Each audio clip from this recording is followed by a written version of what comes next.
किशोरावस्था उम्र ही ऐसी है जिसमें दो प्रेमियों को अपना प्यार ही पूरी दुनिया लगता है और घर परिवार अपना जाने दुश्मन। अगर कोई हंसकर दो मीठी बातें भी कर ले तो उसे उस इंसान से प्यार हो जाता है।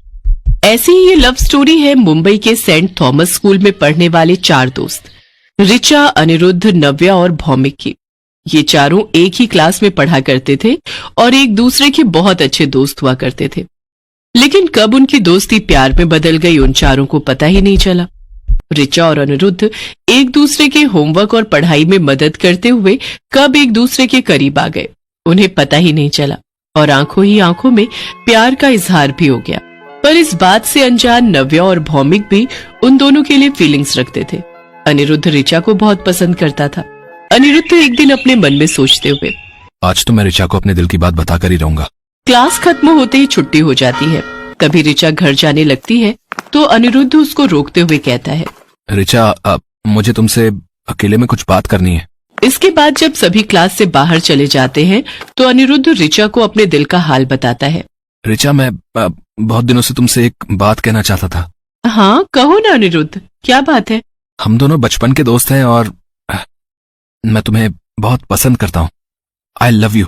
क्या तुम मेरी गर्लफ्रेंड बनोगी? बिना बोले भी हम दोनों को एक दूसरे की फीलिंग्स पता है, लेकिन अगर फिर भी तुम मेरा आंसर जानना चाहते हो तो सुनो।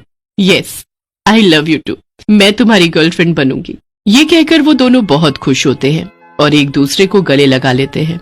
फिर ऋचा अनिरुद्ध से कहती है, अनिरुद्ध, अभी हमारे रिश्ते की शुरुआत है तो मुझे लगता है अभी हमें अपने रिश्ते के बारे में किसी को नहीं बताना चाहिए। लेकिन नव्या और भौमिक तो हमारे अच्छे दोस्त हैं, उन्हें तो हम बता ही सकते हैं। नहीं, अभी नहीं। ठीक है, जैसा तुम्हें ठीक लगे। ऐसे ही समय बीतता रहता है। उन दोनों का प्यार दिन पर दिन परवान चढ़ता है।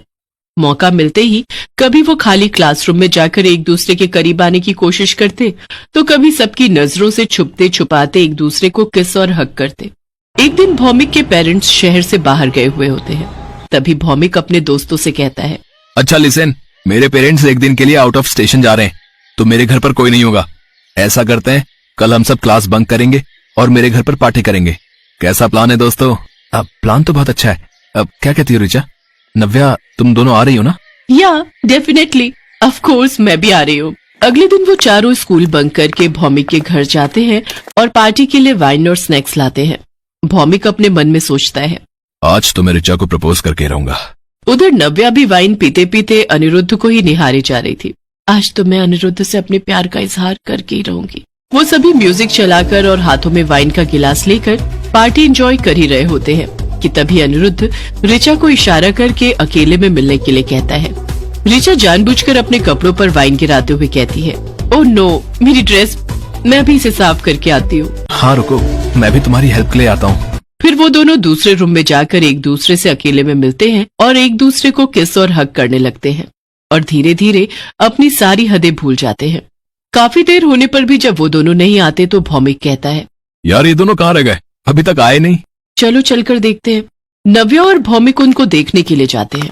जैसे ही वो गेट खोलते हैं तो वो दोनों एक दूसरे के काफी करीब होते हैं। ये देखकर भौमिक और नव्या का दिल पूरी तरह से टूट जाता है और वो बाहर आकर एक प्लान बनाते हैं।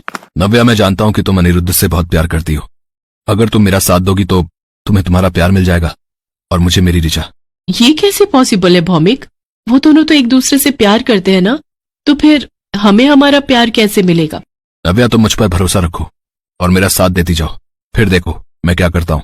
ठीक है, मैं तुम्हारे साथ हूँ। फिर जैसा भौमिक ने सोचा था उसने बिल्कुल वैसा ही किया। धीरे धीरे उसने अनिरुद्ध और ऋचा के बीच गलतफहमी पैदा करना शुरू कर दिया। एक दिन अनिरुद्ध ऋचा का इंतजार कर रहा था। तभी भौमिक वहां आकर उससे पूछता है, क्या हुआ अनिरुद्ध, किसी का वेट कर रहे हो? हाँ यार, कब से ऋचा का वेट कर रहा हूँ, लेकिन वो अभी तक आई नहीं।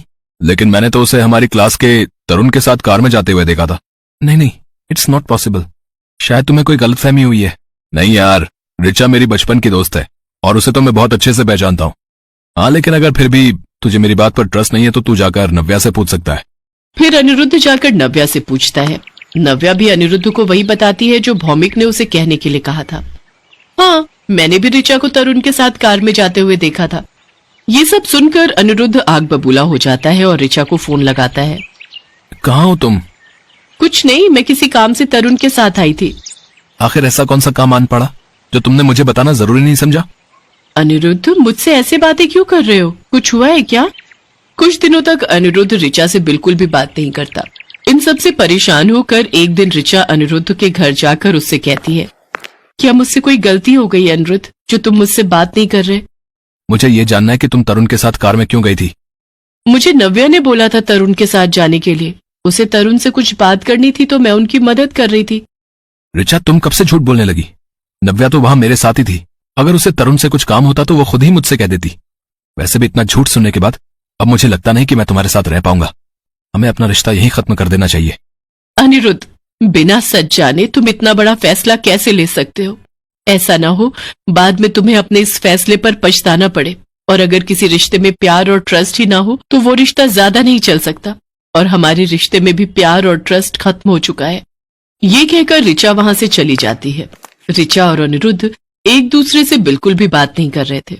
जैसा भौमिक और नव्या ने सोचा था वैसा ही हो गया था। पर इन सब के बावजूद भी वो दोनों खुश नहीं थे। उन्हें इस बात का एहसास ही नहीं था कि ऋचा और अनिरुद्ध को अलग करने के चक्कर में वो दोनों एक दूसरे के करीब आ गए थे। फिर भौमिक नव्या से कहता है, नव्या, मुझे लगता है हमने अनिरुद्ध और ऋचा को अलग करके बहुत बड़ी गलती की है। हम दोनों को तो अपने प्यार का एहसास हो गया, लेकिन वो दोनों अलग हो गए। तुम बिल्कुल ठीक कह रहे हो भौमिक, अब हमें अपनी गलती सुधारनी होगी। अगले दिन भौमिक और नव्या जाकर अनिरुद्ध और ऋचा को सारी सच्चाई बता देते हैं कि किस तरह उन्होंने अपने अट्रैक्शन को अपना प्यार समझ लिया और उस प्यार को पाने के लिए उन दोनों के बीच में गलतफहमी पैदा कर दी। पहले तो अनिरुद्ध और ऋचा दोनों पर बहुत गुस्सा करते हैं। तुम दोनों के बचपने के चक्कर में हम दोनों पर कितना कुछ गुजरा है, इस बात का तुमको एहसास भी नहीं होगा। पर तुमसे भी क्या कहूं, जब मैं खुद ही अपने प्यार को नहीं समझ पाया। मेरा प्यार इतना कमजोर था कि वो हवा के छोटे से झोंके की वजह से बिखर गया। यार, इसमें तेरी कोई गलती नहीं है, सब गलती हमारी है यार। हमें माफ कर दे भाई। प्लीज यार, अब तुम दोनों जाओ यहाँ से। नहीं, हम दोनों कहीं नहीं जाएंगे। हमने गलती की है तो उसे सुधारेंगे भी हम ही।